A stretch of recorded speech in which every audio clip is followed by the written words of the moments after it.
నువ్వు ఏ స్థితిలో ఉన్నా కృప చూపుతున్నాడు. నువ్వు ఎప్పుడైనా సరే ఆయన్ని విడిచిపెట్టినా కృప చూపుతున్నాడు. నువ్వు మారతావని, నువ్వు ఆయన యొద్దకు వస్తావని, విడవకుండా కృప చూపుతున్నాడంటే ఆయన శాశ్వతము. ఆయన ప్రేమ శాశ్వతం, ఆయన మాట శాశ్వతం, ఆయన కృప శాశ్వతం. భూమి మీద నువ్వు రాకముందు ఆయన కృప నీ తోడుగా ఉంది. నీ పట్ల ఒక ప్రణాళిక ఉంది.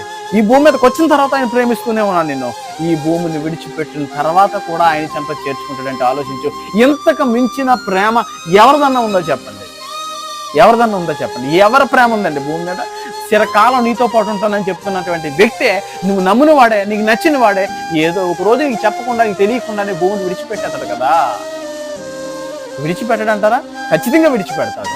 కానీ ఎప్పటికీ కూడా నువ్వు పుట్టక ముందు, పుట్టిన తర్వాత, పుట్టిన జీవిత కాలము, మరణించిన తర్వాత కూడా నీకు తోడుగా ఉండేవాడు దేవుడు మాత్రమే. ఇది ఎంతమందికి తెలుసు ఈ రోజున?